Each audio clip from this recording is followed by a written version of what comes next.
Happy Tuesday, Taco Tuesday. This is Nitha Ramachandra from the NR Sports Show.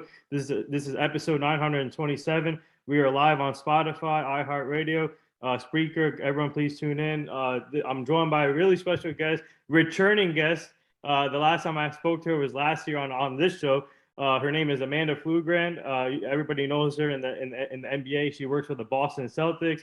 Man, she's done it all. She used to work in the NFL, but now mainly works for the Boston Celtics. But Amanda, welcome back to the show. I'm excited to have you back finally, and I know you're a busy woman out there since the season started. But how are you and your family doing since we spoke? Yeah, no, thank you again for having me on. I know it was during the pandemic when we spoke last. I think I was back in Arizona, home seeing family, but back in Boston now and getting ready for the season. We are back in person, so that's good. Wearing masks, obviously, on the court, but just being able to be at home games now is very different than last year, just doing everything over Zoom. But everyone's doing well. Thank you for asking. Yeah, so like I said last time I had you, it was on last year when the pandemic still going through. So for you, what have you learned as a reporter from that last time we spoke till now? Yeah, when the pandemic happened, it was our group. We kind of had to get together and adjust. Obviously, we still wanted to deliver great content for the team, but the number one goal was keeping everyone safe. And so that's when we turned, and I think the rest of the world turned to the Zoom interviews. And so for me, it was adjusting to that, doing more of a role in helping, shoot and edit and create that content for the team, setting up, working with PR, getting all those interviews that we needed from the players on the road, and then also just getting stuff from practice. But everything was over Zoom during the pandemic. And now, literally my first practice, the first thing that I did in person with the player during the offseason, I did when Taco Fall was with the team. I did get a chance to interview him in person. We did a feature on him and his family. And then the next time that I was in person with a coach was Ime Udoka during his introductory press conference. So that kind of, I guess, opened the gate a little bit more to being in person. And now, this season we are luckily, I am back for home games. I'm still doing the Zooms and everything for the away games over Zoom and, plugging in and doing all that. But home games, I am back in person now.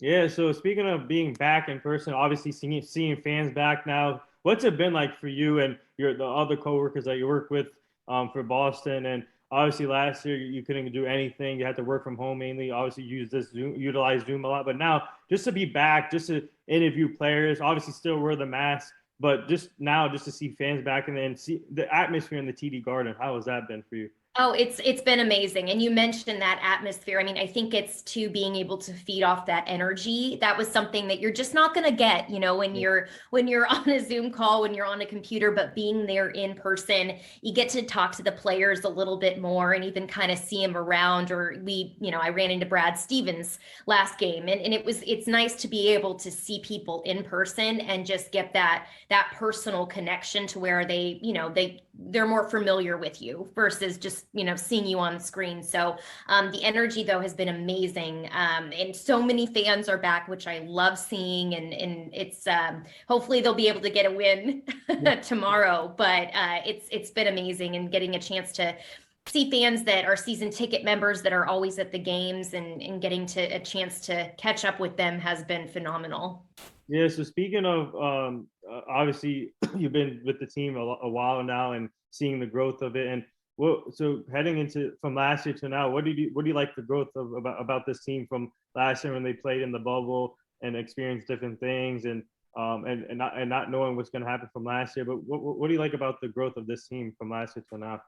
Yeah, it's I feel like the two pillars, and Ime Udoka always talks about that, the two pillars of Jaylen Brown and Jason Tatum. I think that they're just going to continue to build off what we've seen from them and just getting more comfortable. I also do think that getting Al Horford back with the team is key. All the players have talked about more so just his veteran leadership and what he's able to do for the guys. I know, Grant Williams and Rob Williams have said that they'll just go and talk to him and they'll watch his routines and try to learn from him. And Al actually said when he rejoined the team that he plans to be a lot more vocal in terms of his leadership and talking to the guys more more. So I just think that that's huge for the bigs. And then the new addition of Ime Udoka, I think that that's been great.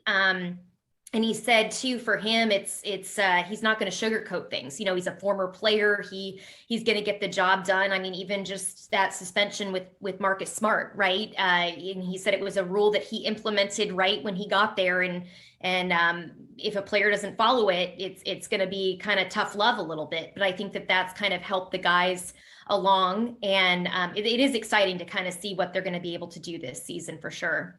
Yeah. So speaking of those players, obviously, Grant Williams, I've seen his recent comments that he loves having Al Horford around, which is good. And I saw your interview with Al Horford, I think, on your show. And what was it like just to talk to him again and having him back in the team? And I feel like in OKC he didn't have his playing time there, but being back in Boston, I feel like he's gonna be more of a help, like a player's coach type of player now in his career.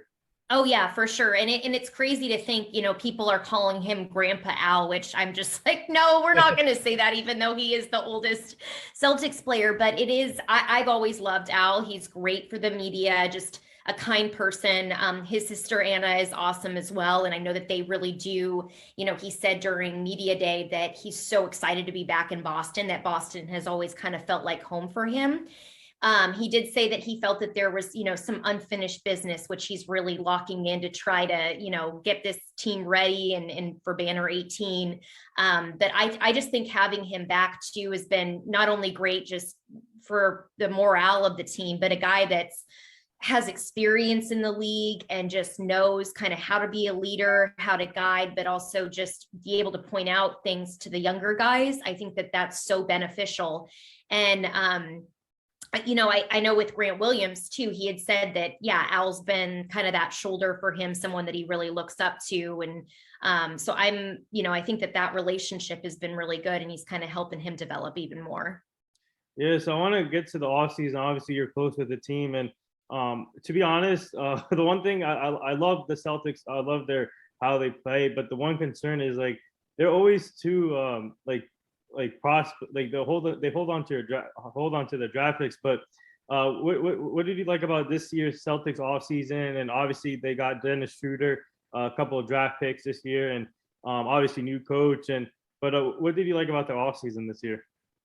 Yeah, the offseason, I mean, I will say no one saw that coming with Danny retiring. Yeah. I remember we got done with the playoffs and everyone was saying, all right, you know, we're going to have a pretty calm day tomorrow. You know, the season's over. We got all the sound that we needed following the game. And then I literally woke up to the tweet for Woj about Danny retiring and, you know, Brad stepping into that role. So the offseason, I will say, hasn't been an off season at all.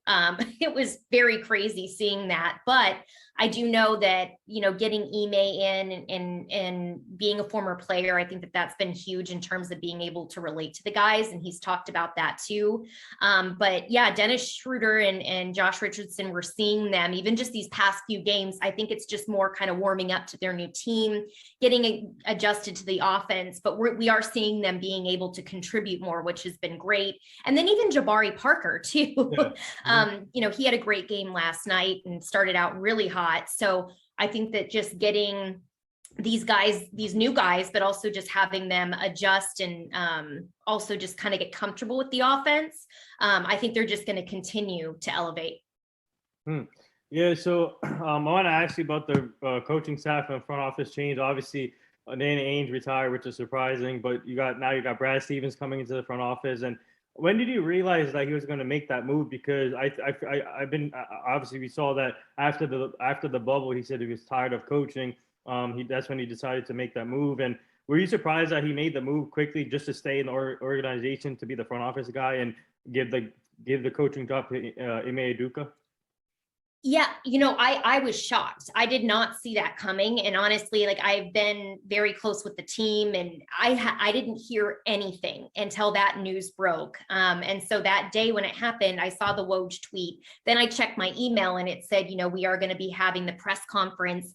I didn't see it coming. And I know that Danny had said that he'd kind of brought it up in March internally of what he had been maybe, you know, wanting to potentially step down. But with Brad, it was interesting because during media day, I think, the Celtics obviously wanted Brad in some capacity to stay on. I think Brad obviously loves the Celtics, but it was a new role for him to be able to take this opportunity. And I think, I don't want to say less pressure for him, but he seemed lighter during media day, a little more relaxed. He said it was just different, but he said too, as the GM, there are a lot of more responsibilities, like when he had to make the Kemba Walker trade. He said that was really difficult for him because it's like you're coming in and he's the one making the decisions, even though he loved Kemba. Everybody loves Kemba and just the relationship that they had. So he said it's an adjustment, kind of making those really tough decisions, but as a coach, he could weigh in, but this time he actually has the final call. And so I think for him, it was, and for both parties, wanting to stay a part of the organization and knowing that there's so much growth and opportunity in the future for this team too. Yeah, as you know, I think you know this already. I'm a Knicks fan, and I'm happy to have Kemba in New York, and he's been showing it that he plays well in Madison Square Garden, and we're lucky to have him. And Yeah, I was going to say too, I think it's awesome. Like, I mean, I'm obviously very sad that he left, but it's kind of cool, the homecoming that he gets, being back in New York. And I just know that he has such great relationships with all the players and wanted to stay in Boston, obviously, but it's kind of come full circle for him. And so you always just want to see, him land on his feet, which he has. So that is good to see. Yeah, so tell our fans about the coaching process for the Celtics and how long did it take for them to choose MA. I love the choice, by the way. He's a great mind of that. He has a great basketball mind.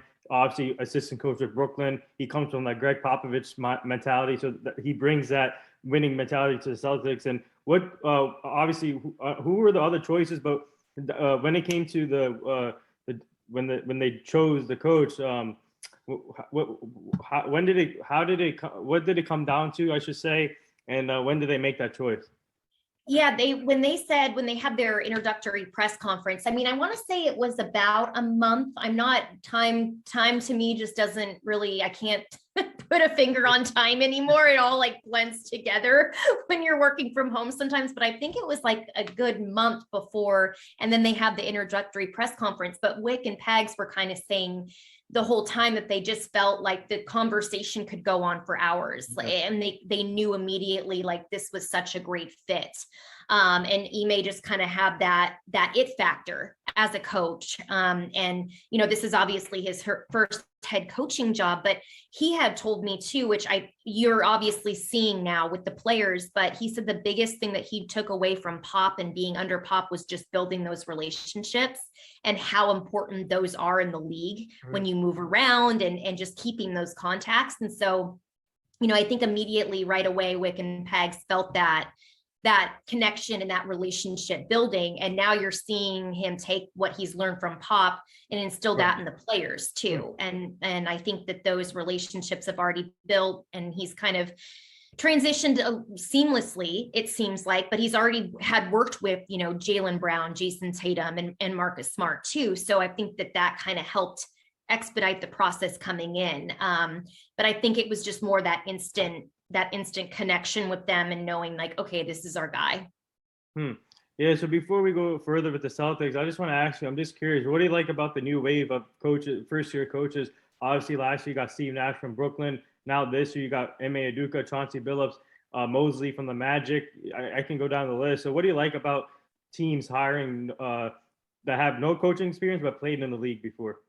I think that I like to see it. I think that if you've been around the league, if you've worked your butt off to get to where you are, giving them a chance is huge.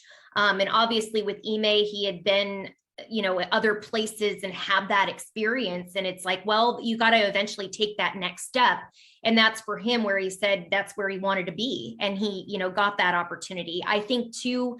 And I'll say it again because the players have talked about this and the coaches as well, but just being a former player, kind of knowing the NBA, going through it, there is a different element to that, and being able to talk to the guys and get the guys together. And Ime had said too, that he's a coach when he comes in, he wants, if they're on the road, he's actually going to try to get guys together to do team dinners because he wants them to bond off the court and maybe get to know other guys that maybe they're not as close with, because he said, as a coach and as a player, that was always important. You want to know everyone on your team. You want to build that chemistry and that relationship, and that starts off the court. So I think there's different elements to that. And so I like seeing it. And I think that, they deserve that opportunity and that chance. They have the experience, clearly. Why not, give it to them? Yeah, so let's I want to get to this team. I love this team. Obviously, you got Jason Tatum, Jaylen Brown, Marcus Smart, Grant Williams, Robert Williams. I love their foundation. Is it weird as a Celtics reporter seeing Daniel Tice, Evan Fournier, and Kemba Walker in different uniforms? Because obviously you guys played both of these teams already this season, and it's just weird seeing Daniel Tice in the Houston Rocket uniform. Yes, that's very weird. I would say probably more Daniel Tice and Kemba Walker. Yeah. Evan, I didn't have, I was able to cover him, but I never really got to talk to him in person.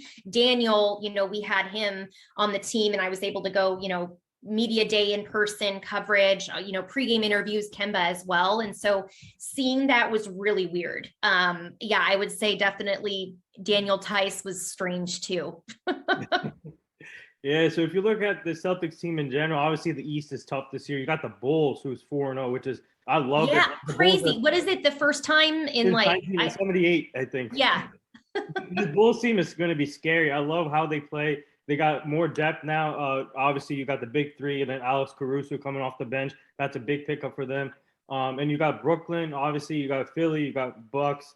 You can put the Hornets in there. Knicks. Yeah. The whole East got better. The Heat. So, what do you think the Celtics need to do to overcome these teams to become that team they want to be known as?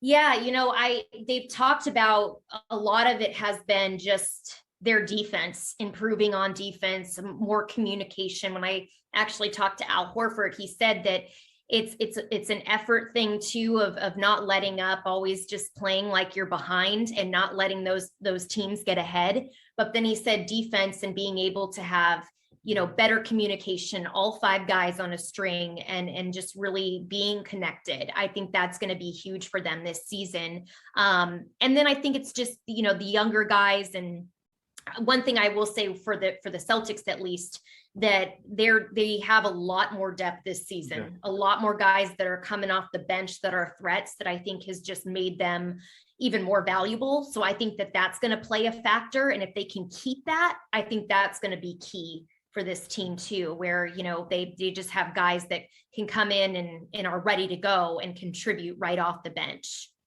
Yeah, so this is a two-part question. And Amanda, tell our fans, how exciting is it for you guys, especially reporters who covers the NBA a lot, to have the season back, you guys be back at work and just being around the players? And the next part, what are you most looking forward to this rest of the season? Obviously, it just kicked off, but 82 long season for you guys. So what are you most looking forward to also?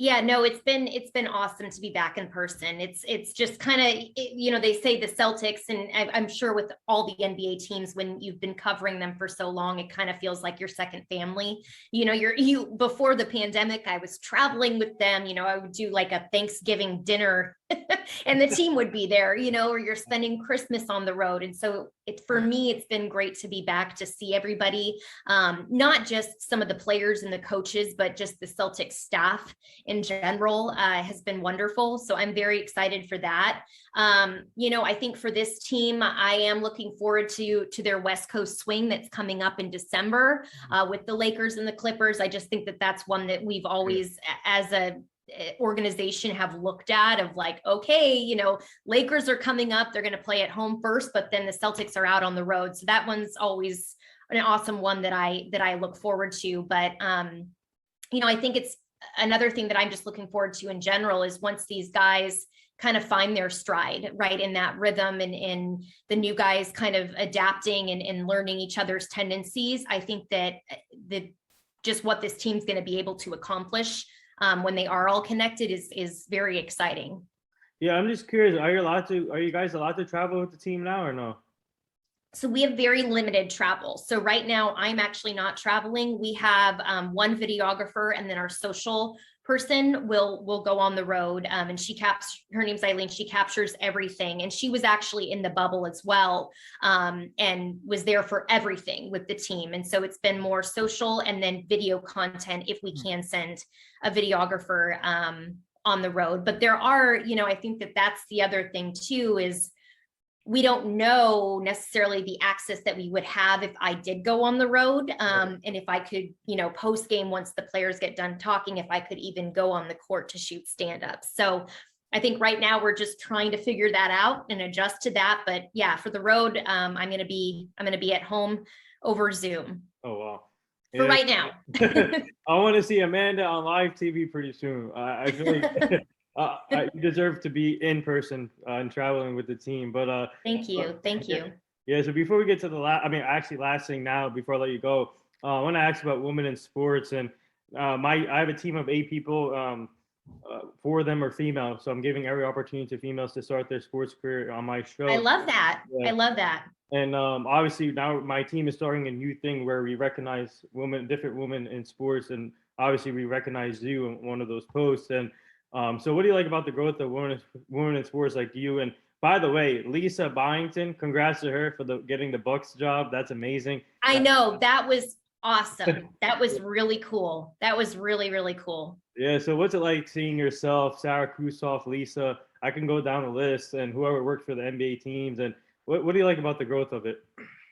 I love seeing the growth. I always think that there needs to be more, and I've continually said that. But from where I started, I'm going to date myself, but in 2010 and to where it is now, I just remember I barely saw any women on the sidelines working for teams. I think the biggest name, and it was the one woman that you'd see all the time, is Erin Andrews, right, with ESPN, and she was doing College Game Day. And so now what I love seeing is that a lot of the times we're seeing at least one woman as part of the broadcast team, maybe not just sideline, but more women are stepping into the play-by-play role, and color analysts, which I think is truly amazing, and being trailblazers with that is just going to continue to elevate. So for me, it's really exciting to see. And I just it's also when you walk into a room and you're not just the only female anymore. I know that there's some places where it is like that, but just knowing like, okay, like I'm here and I know that we belong, but it's seeing more women in the room at a sporting event or a press conference that is really powerful. And I love seeing it and having the confidence to ask questions and not doubt yourself. I just think that that's so important, even though I think we all struggle with that sometimes, but walking in and seeing more women is like, okay, we deserve to be here. And I love seeing it. Mm-hmm. Yeah. So before I let you go, would you like to plug yourself, where people can find you on social media?